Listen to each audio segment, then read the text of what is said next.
রমজানের প্রথম আমল হলো শাবানের শেষ দিবসে আমরা পশ্চিম আকাশে সন্ধ্যায় চাঁদ তালাশ করব, চাঁদ দেখতে পেলে দোয়া করব, আর যদি চাঁদ দেখতে না পাই তবু আমি সওয়াব পাবো।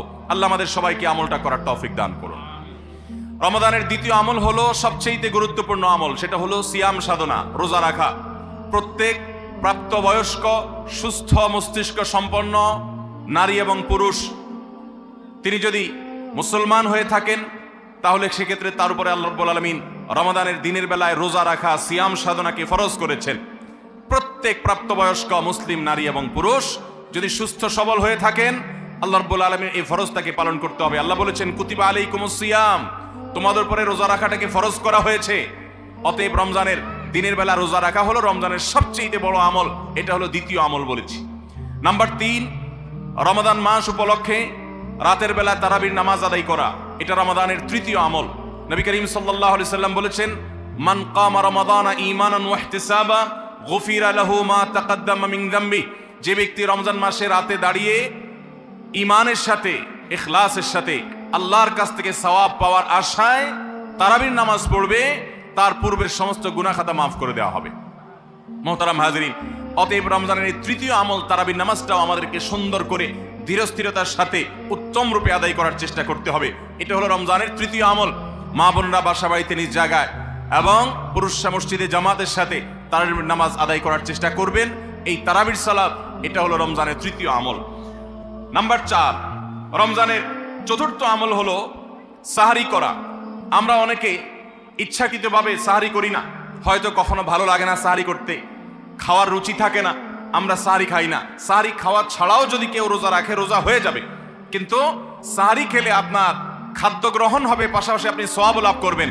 প্রতিদিনই আপনি খাবার খান, এই সমস্ত খাবার খাওয়াটা জায়েজ, এটার কারণে আপনার কোনো সওয়াব হবে না যদি আপনি সাধারণভাবে আপনি খাবার খান।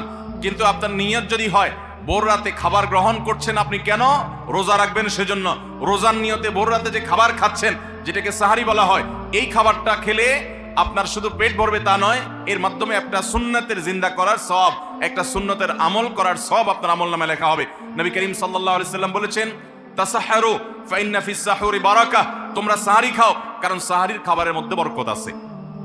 এই খাবারের মধ্যে বরকত আছে, এটার মধ্যে কল্যাণ আছে, এটা আমাদের আত্মিক বরকতের কারণ, এটা আমাদের শারীরিক বরকতের কারণ। এই জন্য রমাদান মাসে আমাদেরকে সাহারি খেতে হবে যথাসম্ভব। পেট ভরে খাওয়া কোনো জরুরি না, কিছু একটা মুখে দেন সাহারির নিয়তে, আপনি সওয়াব পেয়ে যাবেন। তাহলে 4 নম্বর আমল হলো সাহারি খাওয়া। 5 নম্বর আমল হলো সাহারিটা শেষের দিকে খাওয়া। এখনো অনেক মুরব্বীরা আছেন গ্রামাঞ্চলে, তারা মাঝ রাতে সাহারি খেয়ে ফেলেন, 12টা 1টার দিকে সাহারি খেয়ে ফেলেন। সাহারি খাওয়ার জন্য সবচেয়ে উত্তম সময় হলো রাতের শেষ প্রহরের একেবারে শেষের দিকে।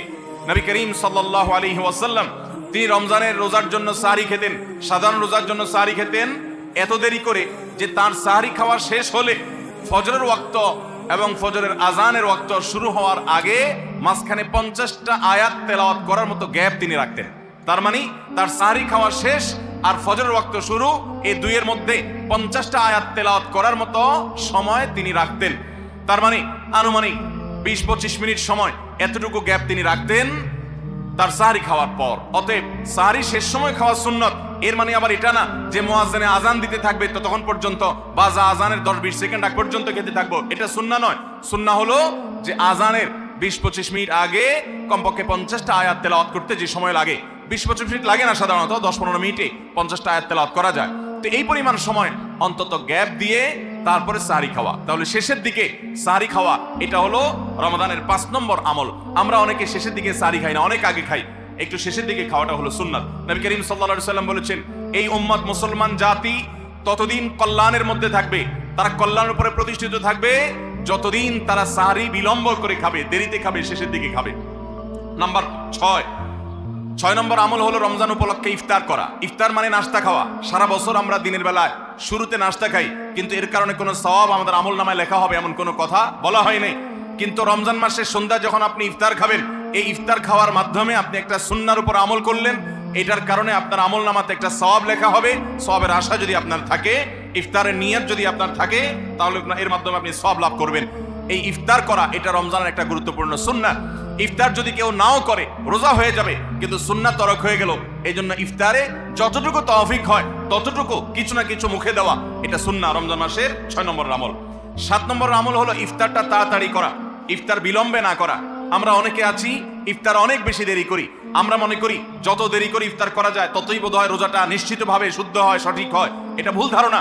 নবী করিম সাল্লাল্লাহু আলাইহি সাল্লাম বলেছেন, যতদিন পর্যন্ত এই উম্মত মুসলমান জাতি ইফতার দ্রুততার সাথে করবে, অর্থাৎ ওয়াক্ত হওয়ার পর আর বিলম্ব করবে না, ততদিন পর্যন্ত তারা কল্যাণের মধ্যে থাকবে। এই ক্ষেত্রে ওই সাহরির মতো একই কথা প্রযোজ্য, যে দ্রুততার সাথে মানে এই নয় যে একবারে সেকেন্ড হিসাব করে ফেলতে হবে, তবে যতটুকু সম্ভব নিশ্চিত হয়ে গেছেন সূর্য ডুবে গেছে আর বিলম্ব না করে ইফতার করাটাই হলো সুন্নাহ। এবং এক্ষেত্রে আমরা অনেক অবহেলা করি, অনেক দেরি করে ইফতার করি। চতুর্দিকে অন্ধকার হয়ে যাওয়ার পর ইফতার করে সাধারণত শিয়ারা এবং অনেক বিভ্রান্তরা। আহলে সুন্নাত জামাতের সকল ওলামায়ে কেরামের ঐক্যবদ্ধ ফতোয়া হলো যে ইফতার তাড়াতাড়ি করা হলো সুন্নাহ। অতএব 7 নম্বরের রমজানের আমল হলো ইফতার তাড়াতাড়ি করা। 8 নম্বরের রমজানের আমল হলো ইফতারের দোয়া পড়া। ইফতারের দোয়াটা আমরা অনেকে জানিও না, আবার অনেকে জানলেও সেটা কখন পড়তে হয় সেটা জানি না। ইফতারের শুরুতে বিসমিল্লাহ বলে ইফতার শুরু করতে হবে, ইফতার করা শেষ এরপরে দোয়া পড়তে হবে। আমরা অনেকে ইফতারের আগে দোয়া পড়ি, এই দোয়াটা দোয়াটা পড়তে হয় ইফতারের পরে। দোয়াটা হলো যাহাবাজ জামা ওয়াবতাল্লাতিল উরুক ওয়া সাবাতাল আজরু ইনশাআল্লাহ। এটা হলো দোয়া। যাহাবাজ জামা মানে হলো আমার পিপাসা দূর হয়ে গেল, ওয়াবতাল্লাতিল উরুক আমি ইফতার করার মাধ্যমে প্রশান্ত হয়েছে, আমার শিরা উপশিরাগুলো সবগুলো সিক্ত হয়েছে, ওয়া সাবাতাল আজরু ইনশাআল্লাহ, এবং এই রোজার বিনিময় আল্লাহর কাছে সাব্যস্ত হলো ইনশাআল্লাহ। এই দোয়া পাঠ করা সুন্নাহ। তাহলে ইফতারের পর আমরা এই দোয়া পড়বো, যাহাবাজ জামা ওয়াবতাল্লাতিল উরুক ওয়া সাবাতাল আজরু ইনশাআল্লাহ। এটা হলো রমজানের 8 নম্বরের আমল, ইফতার দোয়া পড়া। 9 নম্বরের আমল হলো ইফতার এবং সাহারি উভয়টাতে খেজুর খাওয়া, এটা সুন্নাহ। খেজুরের মধ্যে প্রচুর খাদ্য শক্তি আছে। আমরা রমজান মাসে যে রোজা রাখি, সারাদিন পানাহার বর্জন করে থাকি, আমরা যদি সাহারিতে খেজুর খাই আমাদের শরীরে প্রচুর পরিমাণ খাদ্য শক্তি থাকবে এই খেজুর খাওয়ার ফলে। খেজুর অনেক উপকারী একটা খাবার। আমাদের দেশেও আজকাল খেজুর উৎপাদন হচ্ছে আল্লাহর মেহেরবানিতে। এই খেজুর ইফতারিতে নবী করিম সাল্লাল্লাহু আলাইহি সাল্লাম আধা পাকা আধা কাঁচা খেজুর, যেটা যে অর্ধেক পেকেছে অর্ধেক কাঁচা, সেগুলো তিনি পছন্দ করতেন। সেটা না পাওয়া গেলে সাধারণ খেজুর, এটা দিয়ে ইফতার করা, এটা আমরা সবাই জানি। কিন্তু যেটা আমাদের দেশে মানুষ জানে না তা হলো সাহরিতে সাহরি খাওয়া, সাহরিতে আপনার খেজুর খাওয়া সুন্নাত। নবী করিম সাল্লাল্লাহু আলাইহি সাল্লাম বলেছেন, নি'মা সাহুরুল মুমিনি আত-তামার, ইমানদারের সবচেয়ে উত্তম সাহরি হলো খেজুর। আপনি সাহরিতে ভাত তরকারি যাই খান বা না খান, অন্তত একটা হলো খেজুর খাবেন, তাহলে নবী সাল্লাল্লাহু আলাইহি সাল্লামের এই সুন্নাহর উপরে আমল হয়ে যাবে। তাহলে 9 নম্বর রমজানের আমল হলো সাহরিতে এবং ইফতারে উভয় সময়ে কমপক্ষে একটা হলেও খেজুর খাওয়া, মানে খেজুর খাওয়াটা হলো সুন্নাহ। 10 নম্বর রমজানের আমল হলো দিনভর বেশি বেশি দোয়া করতে থাকা। ভাইরা আমার, রোজাদার ব্যক্তির দোয়া আল্লাহ রাব্বুল আলামিন ফিরিয়ে দেন না। রোজাদার ব্যক্তি দিনভর আল্লাহর কাছে দোয়া করতে থাকলে সে দোয়া কবুল হয়।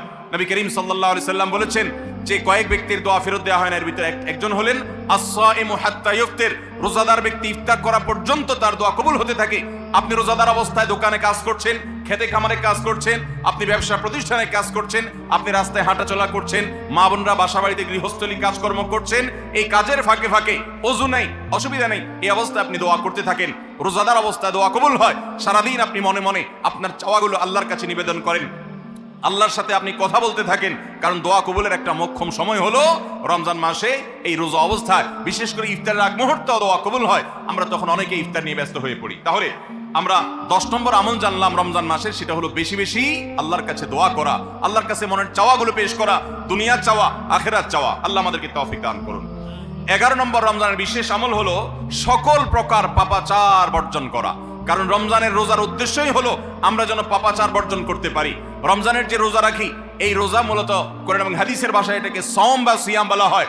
সওম বা সিয়াম শব্দের অর্থ হলো বিরত থাকা। আর এই বিরত থাকার মানে হলো আমার সামনে পানির বোতল আছে, আমার সামনে খাবার আছে, হালাল টাকায় কেনা, আবার পেটে ক্ষুধা আছে, তৃষ্ণাও আছে, পিপাসা আছে, তারপর আমি খাচ্ছি না, পান করছি না। কেন? কারণ আল্লাহ নিষেধ করেছেন। এখান থেকে শিক্ষা গ্রহণ করে আমার সামগ্রিক জীবনে সকল হারাম, সকল নিষিদ্ধ কাজ থেকে আমাকে বিরত থাকতে হবে, সেই শিক্ষা সিয়াম আমাকে দেয়। এই জন্য এই সিয়ামের মাধ্যমে হারাম বর্জন করা, আল্লাহর নিষিদ্ধ কাজগুলো বর্জন করা, এই ট্রেনিং, এই অভ্যাস রমজান মাসে গড়ে তুলতে হবে। নবী করিম সাল্লাল্লাহু আলাইহি সাল্লাম বিভিন্ন হাদিসে সেই গুরুত্ব আরোপ করেছেন। কোরআনে কারিমে আল্লাহ বলেছেন, তোমাদের উপরে সিয়াম ফরজ করা হয়েছে, তোমাদের পূর্ববর্তীদের উপরে যেমন ফরজ করা হয়েছে সেরকম। উদ্দেশ্য লাআল্লাকুম তাত্তাকুন, যাতে করে তোমরা গুনাহ ছাড়া আল্লাহর নির্দেশগুলো মেনে চলা, তাকওয়া অর্জন করা, অবলম্বন করার ট্রেনিং নিতে পারো, তাকওয়া অবলম্বন করতে পারো, শিখতে পারো এখান থেকে। অতএব রমজানের 11 নম্বর বিশেষ গুরুত্বপূর্ণ আমল হলো সকল হারাম, সকল পাপাচারগুলো এই মাসে বিশেষভাবে বর্জন করে চলা। যদি সেটা কেউ না করে তাহলে তার এই রোজার কোনো অর্থ হতে পারে না। অতএব 11 নম্বর আমল পাপাচার বর্জন করে চলা। 12 নম্বর আমল হলো পাপাচারের মধ্যে আবার বিশেষ করে মিথ্যা কথা, মিথ্যা কাজ, প্রতারণা 2 নম্বরই, এগুলো পরিহার করে চলা। এগুলো অন্য সময় তো পরিহার করতেই হবে, রমজানে আরো বিশেষ গুরুত্বের সাথে পরিহার করতে হবে।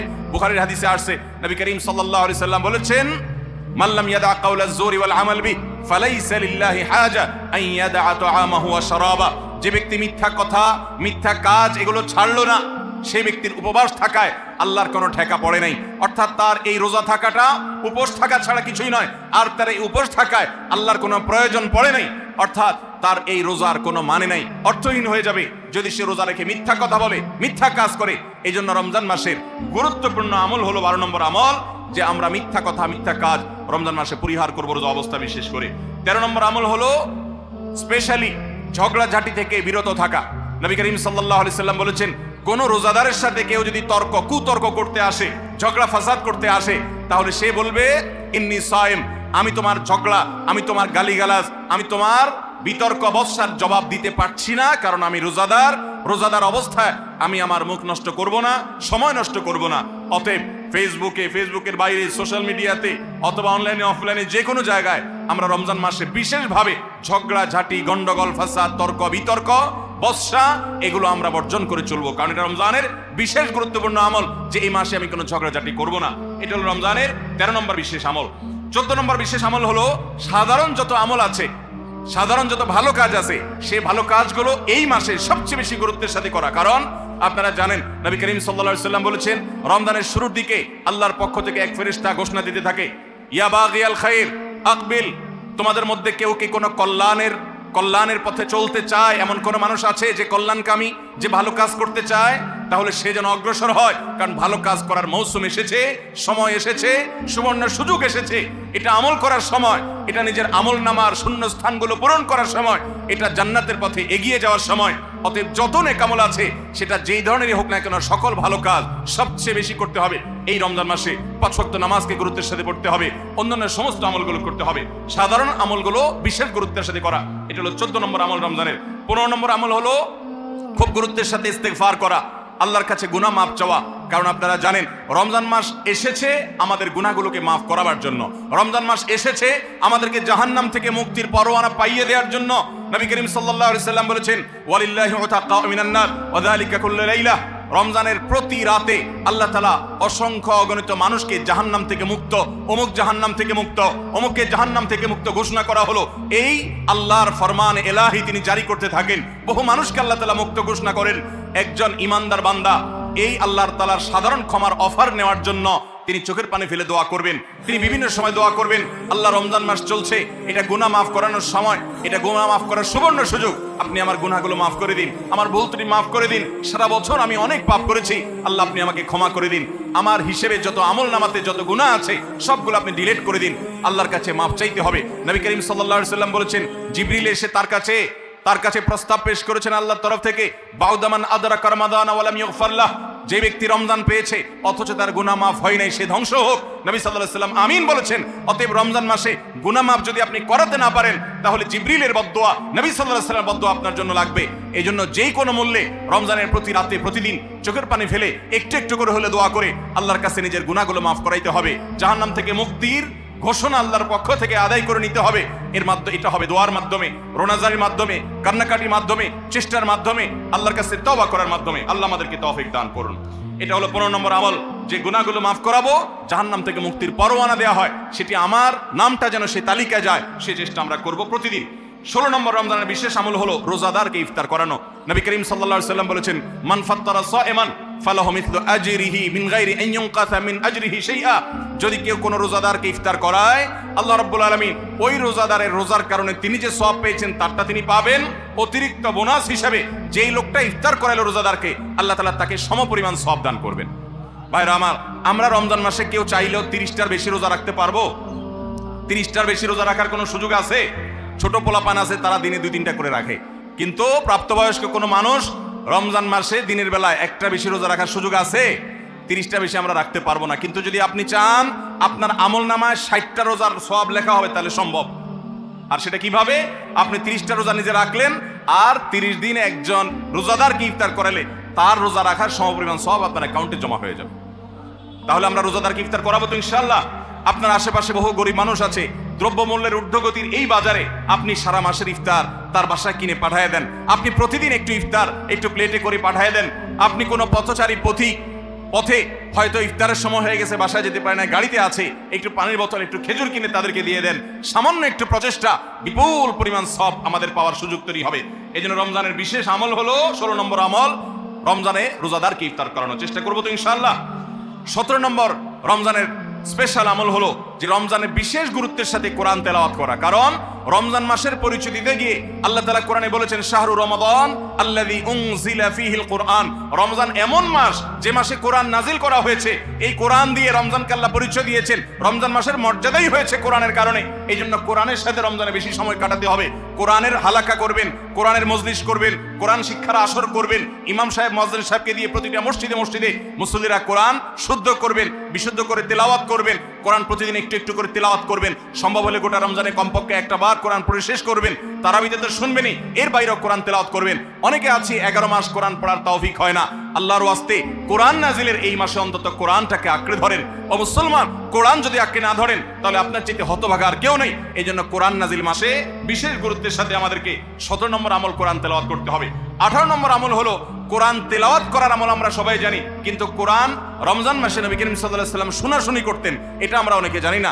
জিবরিল আলাইহিস সালামের সাথে নবী করিম সাল্লাল্লাহু আলাইহি ওয়াসাল্লাম কোরআন শোনাশুনি করতেন। তিনি জিবরিলকে শোনাতেন, জিবরিল তাকে শোনাতেন। এই জন্য রমজান মাসে আপনি কোরআন তেলাওয়াত করে আপনার স্ত্রীকে শোনান, স্ত্রী তেলাওয়াত করবে, আপনি শুনেন, আপনি অন্য কারোর সাথে এভাবে শোনাশুনি করেন।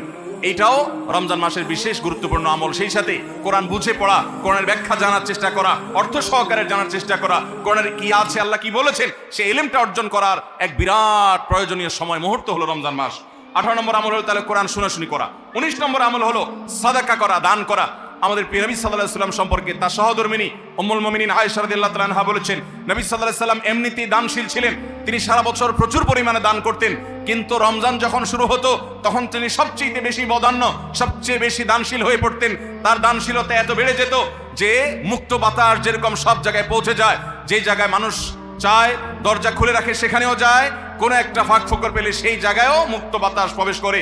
নবী সাল্লাল্লাহু আলাইহি ওয়াসাল্লামের রমজানের দানটা এরকম ছিল যে চায় তাকেও দিতেন, যে চায় না তাকেও দিতেন। তিনি দুই হাতে দিতেন। তিনি অনেক বেশি সম্পদশালী ছিলেন না, কিন্তু যেটুকু ছিল অকাতরে তিনি দান করতেন। আমাদের আয়েশা রাদিয়াল্লাহু তাআলা হাদিস থেকে বোঝা যায় রমজান মাস দানের মাস। এই জন্য নবীজি বছরের অন্য যে কোনো সময় চাইতে রমজানে বেশি বেশি দান করতেন। আপনার আত্মীয় স্বজনকে দান করেন, রক্ত সম্পর্কে মানুষগুলোকে দান করেন, পাড়া প্রতিবেশীর অভাবী মানুষদেরকে দান করেন, চেনা অচেনা জানা অজানা সমস্ত মানুষকে আপনার সাধ্য অনুযায়ী আপনি দান করা শুরু করেন। এটা রমজান মাসের গুরুত্বপূর্ণ একটা আমল। এবং 19 নম্বর আমল দান করা। 20 নম্বর আমল হলো সাহরি খেতে আমরা যখন উঠি তখন একটু তাহাজ্জুদের নামাজ পড়া, একটু দোয়া করা। এই সুযোগটা 11 মাস আমাদের হয় না। তাহাজ্জুদের নামাজ এত গুরুত্বপূর্ণ যে কোরআনে কারিমে আল্লাহ রাব্বুল আলামিন এই নফল আমলের নির্দেশ করেছেন, অমিনাল লাইলি ফাতাহাজ্জাদ বিহি নাফিলাতাল লাক। রাতের কিছু অংশ নফল হিসাবে তুমি তাহাজ্জুদ পড়ো। ভাইরা আমার, 5 ওয়াক্ত নামাজের জন্য ডাকে মুয়াজ্জিন আজানের মাধ্যমে, আর তাহাজ্জুদের জন্য ডাকেন স্বয়ং আল্লাহ রাব্বুল আলামিন। আমরা সবাই হাদিস জানি, নবী করিম সাল্লাল্লাহু আলাইহি ওয়াসাল্লাম বলেছেন যে রাতের শেষ প্রহর যখন হয় আল্লাহ দুনিয়ার আসমানে এসে ডেকে ডেকে বান্দাদেরকে বলেন, আলা মিন মুস্তাগফিরিন ফাগফিরাল্লাহ, আছো যে তোমরা কেউ ক্ষমা চাইবা আমি ক্ষমা করব। অফার নিয়ে আল্লাহ নিজে ডাকেন, আল্লাহ নিজে আহ্বান করেন। এই জন্য ভাইরা আমার, তাহাজ্জুদের নামাজ 12 মাস আমরা পড়তে পারি, 11 মাস আমরা পড়তে পারি না, কারণ আমাদের কাজে কামে ব্যস্ততা, রাতে দেরিতে শোয়ার বদভ্যাস। আমরা চাইলেও তাহাজ্জুদ পড়তে পারি না, ফজর পড়তেই কষ্ট হয় অনেকের। কিন্তু রমজান মাসে তো সাহরি খেতে আপনি উঠেন, আপনি এটা চেষ্টা করলে 10টা মিনিট সময় বের করেন, সাহরি খাওয়ার পরে বা আগে 10টা মিনিট নিরিবিলি 2-4 রাকাত নামাজ পড়েন। সময় নিয়ে আস্তে আস্তে ধীরে ধীরে সিজদা গিয়ে একটু চোখের পানি ফেলেন, একটু দোয়া করেন, মনের চাওয়াগুলো নিবেদন করেন। এই সুযোগটা রমজানে বিশাল বড় সুযোগ। আমরা অনেকেই এটা মিস করি, শুধু সাহরি খেয়ে আমরা সময় পার করি। আমাদের অনেক যুবকরা, অনেক তরুণরা আজকাল সাহরি পার্টি বের করেছে। ভোর রাতে যখন দোয়া কবুল হয় এই সময়টাতে কপাল পোড়ারা রেস্টুরেন্টে গিয়ে সাহরি পার্টি করে, আনন্দ উৎসব করে, ফুর্তি করে। এটা কোনো এনজয় করার সময় নয়, এটা কাদার সময়, এটা সিজদা পড়ার সময়, এটা রেস্টুরেন্টে যাওয়ার সময় নয়, এটা আলো ঝলমলে কোনো রেস্টুরেন্টে বসার সময় নয়, এটা আলো আধারিতে আল্লাহর কাছে, রবের কাছে ফরিয়াদ করার সময়। আল্লাহ আমাদেরকে বুঝার তৌফিক দান করুন। ভাইরা আমার, তাহলে রমজানের 20 নম্বর আমল হলো তাহাজ্জুদের নামাজ সাহরিতে উঠলে আমরা একটু পড়বো এবং একটু একটু দোয়া করবো, চেষ্টা করবো তো ইনশাআল্লাহ। 24 ঘন্টার ভিতরে সবচেয়ে মূল্যবান দোয়া, আল্লাহর সবচেয়ে নিকটে যে বান্দা দোয়া করতে পারে ভোর রাতে তাহাজ্জুদের সময়, এই সুযোগটা রমজানে তৈরি হয়। আমরা সবাই এই সুযোগটা গ্রহণ করবো। 20 নম্বর আমল। 21 নম্বর আমল হলো আল্লাহ যাদেরকে সামর্থ্য দিয়েছেন তারা উমরা করবেন। রমজানে উমরার ফজিলত হলো নবী করিম সাল্লাল্লাহু আলাইহি ওয়াসাল্লাম বলেছেন, উমরাতুন ফি রমাদান তাআদিলু হাজ্জা। রমজানের একটা উমরা একটা হজের সমতুল্য। অন্য হাদিসে আসছে নবীজি বলেছেন, উমরাতুন ফি রমাদান তাআদিলু হাজ্জাতাম মাই। রমজানে একটা উমরা হলো নবী করিম সাল্লাল্লাহু আলাইহি ওয়াসাল্লামের সাথে হজ করার সমান সওয়াব। অতএব যাদের তৌফিক আছে তারা উমরা করবে। 21 নম্বর আমল। 22 নম্বর আমল হলো রমজানে দিনের বেলা রোজা রেখে বেশি বেশি মেসওয়াক করবেন। আমরা অনেকে এটা জানি না যে রোজা রেখে মেসওয়াক করা যায়, আমরা বরং অনেকে মেসওয়াক করি না যে রোজা দুর্বল হয় কিনা। অথচ আম্মাজান আয়েশা রাদিয়াল্লাহু তাআলা আনহা বলেছেন যে আমি নবী করিম সাল্লাল্লাহু আলাইহি ওয়াসাল্লামকে রমজান মাসে রোজা রেখে এত বেশি পরিমাণে মেসওয়াক করতে দেখেছি যে গুণে শেষ করা যাবে না। এই জন্য রমজান মাসে আপনার পকেটে মেসওয়াক থাকতে হবে এবং বেশি বেশি করে আপনি মেসওয়াক করবেন। দুপুরে প্রত্যেক নামাজের আগে পরে যখন সুযোগ পান আপনি মেসওয়াক করবেন এবং মেসওয়াক করার মাধ্যমে আরেকটি আমল হবে যেটি নবী সাল্লাল্লাহু আলাইহি ওয়াসাল্লাম করতেন রোজা রেখে। এটি 22 নম্বর আমল, রোজা রেখে মেসওয়াক করা। 23 নম্বর আমল হলো রমজানের শেষ 10টা দিন ইতিকাফে বসে যাওয়া। যাদের তৌফিক আছে মসজিদে ইতিকাফে বসে যাবেন। ভাইরা আমার, 3য় হিজরিতে রোজা ফরজ হওয়ার পর নবী করিম সাল্লাল্লাহু আলাইহি ওয়াসাল্লাম জীবনে কখনো রমজানের শেষ 10 দিন মসজিদে ইতিকাফে বসা ছাড়া সময় কাটান নাই। আমরা বেশিরভাগ মানুষ জীবনে একবারও ইতিকাফের তৌফিক আমাদের হয় নাই। যে আমল নবী করিম সাল্লাল্লাহু আলাইহি ওয়াসাল্লাম কখনো ছাড়েন নাই, আমরা বেশিরভাগ কপাল পোড়া সেই আমলটা জীবনে একবারও করি নাই। ইতিকাফের মানে হলো আপনি গাট্টি বোসকা নিয়ে, আপনার কাঁথা বালিশ নিয়ে, আপনার সব কাপড় চোপড় নিয়ে আপনি আল্লাহর চৌকাঠে এসে পড়ে যাওয়া। এটা অত্যন্ত অত্যন্ত তৃপ্তিদায়ক একটা ইবাদত, অত্যন্ত এই একটা মজাদার একটা ইবাদত, যেটার স্বাদ আপনি আস্বাদন একবার করলে আপনাকে আর কেউ ঠেকাতে পারবে না। আমরা মনে করি ইতিকাফ মানে মসজিদে বন্দী হয়ে যাওয়া, কথা বলা যাবে না, বোবার মতো থাকতে হবে। এটা ভুল ধারণা। মসজিদে থাকলে প্রয়োজনে কথা বলতে পারবেন, আপনি ঘুমাতে পারবেন, আপনি অন্যান্য প্রয়োজনীয় কাজ, একান্ত প্রয়োজনীয় কাজও করতে পারবেন। তবে মসজিদের মধ্যে নিজেকে বন্দী করে রেখে আপনি যখন ইবাদত করবেন আপনার ফিলিংস হবে যে আমি আল্লাহর কাছে এসে নিজেকে বন্দী করে ফেলেছি। অসম্ভব ভালো লাগা কাজ করবে। আপনি যদি ইতিকাফে থাকেন তাহলে সেক্ষেত্রে বিশাল বড় একটা আমল আপনি জিন্দা করলেন। আমাদের দেশে অনেক মসজিদে ইতিকাফের জন্য লোক ভাড়া করা হয়। লোক ভাড়া করে ইতিকাফে বসাইলে সেটা গুনাহ হবে। যে ভাড়া করে রাখবে সেও গুনাহগার, যে ভাড়ার বিনিময়ে বসবে সেও গুনাহগার হবে। ইবাদতে কোনো টাকা পয়সা দেওয়া চলে না। অতএব ভাইরা আমার, ইতিকাফ আমরা করবো তো ইনশাআল্লাহ। রমজানের শেষ দশকে ইতিকাফ করা এটা 23 নম্বর আমল। 24 নম্বর আমল হলো রমজানের শেষ দশকে বেশি বেশি ইবাদত করার চেষ্টা করা। বুখারী শরীফে আসছে নবী করিম সাল্লাল্লাহু আলাইহি ওয়াসাল্লাম সম্পর্কে আম্মাজান আয়েশা বলেছেন, ইযা দাখালাল আশর, রমজানের শেষ 10 দিন যখন শুরু হতো তখন নবী সাল্লাল্লাহু আলাইহি ওয়াসাল্লাম কি করতেন? আইকাজ আহইয়া লাইলা, সারা রাত আর ঘুমাতেন না। শেষ 10 দিন সারা রাত ঘুমাতেন না। ওয়াসাদ্দা মিযজারা, কোমর বেঁধে নিতেন। ওয়াইকাযা আহলা, এবং তার পরিবারকে তিনি জাগিয়ে তুলতেন। আরেক হাদিসে আসছে নবী সাল্লাল্লাহু আলাইহি ওয়াসাল্লাম বলেছেন, কারণ নবী সাল্লাল্লাহু আলাইহি ওয়াসাল্লাম ইযা দাখালাল আশর ইয়াজতাহিদু ফীহি মা লা ইয়াজতাহিদু ফী গায়রি। নবীজির জীবনে কখনো ইবাদতের জন্য এত চেষ্টা করতেন না যত চেষ্টা করতেন রমজানের শেষ দশকে ইবাদতের জন্য। আমাদের দেশে দেখবেন রমজানের প্রথম 10 দিন মসজিদ পূরণ হয়ে, মসজিদের বারান্দা ফিল আপ হয়ে, বাহিরেও মুসল্লি হয়, সেখানে চাটাই এবং কার্পেট বিছানো লাগে। কিন্তু দ্বিতীয় দশক আসলে আস্তে আস্তে বাহিরে মুসল্লি হাওয়া হয়ে যায়, আস্তে আস্তে চাটাই উঠে যায়, মসজিদের ভিতরে মুসল্লি চলে আসে। শেষের 10 দিন হলে একেবারে মূল মুসল্লি যেগুলো ওয়াক্তিয়া নামাজের, এর বাইরে অতিরিক্ত মুসল্লি সব ঝরে পড়ে যায়, সব ঈদের মার্কেটে চলে যায়। বাইরে আমার, নবী করিম সাল্লাল্লাহু আলাইহি ওয়াসাল্লাম শেষ দশককে সবচেয়ে গুরুত্ব দিতেন আর আমরা সবচেয়ে অবহেলা করি সেই সময়টাকে। আল্লাহ আমাদেরকে শেষ দশকে ইবাদতের জন্য বিশেষ গুরুত্ব দেওয়ার তৌফিক দান করুন। তাহলে রমজানের 24 নম্বর আমল হলো শেষ দশক বিশেষভাবে ইবাদত করা। 25 নম্বর আমল হলো লাইলাতুল কদর তালাশ করা। নবী করিম সাল্লাল্লাহু আলাইহি ওয়াসাল্লাম বলেছেন, তাহাররু লাইলাতুল কদর ফিল ভিত্তি মিনাল আশরিল আওয়াখির মিন রমাদান। তোমরা রমজানের শেষ দশকের বেজোড় রাতগুলোতে লাইলাতুল কদর বেশি বেশি করে তালাশ করো। বেজোড় রাতগুলোতে বেশি বেশি, শেষ দশকের প্রত্যেক রাতেই জেগে জেগে ইবাদত করা কদর হতে পারে সে আশায়। কদরের একটা রাত যদি ইবাদত করতে পারেন আপনি, তাহলে 1000 মাস ইবাদতের চাইতে বেশি উত্তম হবে, আপনার আমলনামাতে সওয়াব বেশি জমা হবে। এই জন্য কদরের রাতে ইবাদতের চেষ্টা করা। সারা বছরের শ্রেষ্ঠ রাত হলো কদরের রাত। কোরআন নাজিল হয়েছে এই কদরের রাতে। অতএব কদরের রাত পাওয়ার জন্য শেষ দশকের প্রত্যেকটা রাতে, প্রত্যেকটা না পারলে অন্তত বেজোড় 21, 23, 25, 27, 29 এই রাতগুলোতে ইবাদত করবো। আল্লাহ আমাদেরকে তৌফিক দান করুন। এটা হলো 25 নম্বর আমল, লাইলাতুল কদর তালাশ করা। 26 নম্বর আমল হলো লাইলাতুল কদরের দোয়া পড়া। আজানের সময় হয়েছে, আজানটা দিয়ে দেন। আর 2টা পয়েন্ট আছে, আমি শেষ করে তারপর আমরা নামাজ পড়বো। আজান দিয়ে দেন। আর 2টা পয়েন্ট আছে, এই 2টা পয়েন্ট শেষ করে আমরা মসজিদে যাব। সবাই যার যার জায়গায় বসে আজানটা দিয়ে দেন। শেষ করে ফেলবো? আচ্ছা ঠিক আছে, তাহলে আমরা শেষ করি। 2 মিনিট লাগবে ইনশাআল্লাহ। তাহলে 25 নম্বর আমল হলো লাইলাতুল কদর তালাশ করা। শেষ দশকের সবগুলো রাতে, সম্ভব না হলে বেজোড় রাতে। আল্লাহ আমাদেরকে তৌফিক দান করুন। আর 26 নম্বর আমল হলো লাইলাতুল কদর যদি আমরা পেয়ে যাই, মনে হয় যে এটা লাইলাতুল কদর হতে পারে, তাহলে একটা বিশেষ দোয়া পড়া। দোয়াটা হলো আল্লাহুম্মা ইন্নাকা আফুউন তুহিব্বুল আফওয়া ফাআফু আন্নি। হে আল্লাহ, আপনি ক্ষমাশীল, আপনি ক্ষমা করতে ভালোবাসেন, পছন্দ করেন, আপনি আমাকে ক্ষমা করুন। এই দোয়াটা পড়বো তো ইনশাআল্লাহ। আল্লাহুম্মা ইন্নাকা আফুউন, বড় বড় অর্থবহ একটা দোয়া, বড় মজাদার একটা দোয়া। আল্লাহুম্মা ইন্নাকা আফুউন, আল্লাহ আপনি তো ক্ষমাশীল, তুহিব্বুল আফওয়া, ক্ষমা করতে পছন্দ করেন, ফাআফু আন্নি, অতএব আমাকে ক্ষমা করেন। 26 নম্বর আমল লাইলাতুল কদরের দোয়া পড়া। 27 নম্বর এবং সর্বশেষ আমল হলো রমজানের শেষে, ঈদের চাঁদ দেখা যাওয়ার পর অথবা ঈদের চাঁদ দেখা যাওয়ার একদিন আগেও করা যায়, ফিতরা আদায় করা, গরিবদের বাসায় খাদ্য পৌঁছে দেওয়া। এটা কেন করব? নবী করিম সাল্লাল্লাহু আলাইহি সাল্লাম বলেছেন, যাকাতুল ফিত্রে তুহরাতান লিস-সাইমি আনিল লাগবি ওয়ার রাফাস ওয়া তু'মাতাল লিল মাসাকিন। ফিতরা এটা হলো দুইটা উদ্দেশ্যে। এক হলো রোজা রেখে আমাদের যে ছোটখাটো ভুল ত্রুটি হয়, অনর্থক কথা হয়ে যায়, এগুলো থেকে রোজাটাকে পরিচ্ছন্ন করার জন্য সদকায়ে ফিতর বা আমরা যে ফিতরা দেই এটা ভূমিকা রাখে, এটা কার্যকর হয়, আমাদের রোজাকে ত্রুটিমুক্ত করে দেয়, রিফাইন্ড করে দেয়। আর দ্বিতীয়ত হলো ঈদের দিন গরিব দুঃখীদের বাসায় খাবারের নিশ্চয়তা এনে দেয়। এই জন্য রমজানের শেষ আমল হবে, যেটা দিয়ে রমজানকে আমরা বিদায় দিব, সেটা হলো ফিতরা দেওয়া, ফিতরার আমল করা। এটা আমরা সবাই, পরিবারের যত লোক আছে, রোজা থাকুক কিংবা ছোট বাচ্চা হোক, সবার তরফ থেকে একজন করে মিসকিনকে পুরো দিনের খাবার আমরা দিয়ে দিব। চেষ্টা করবো তো ইনশাআল্লাহ। আল্লাহ আমাদের সবাইকে তৌফিক দান করুন।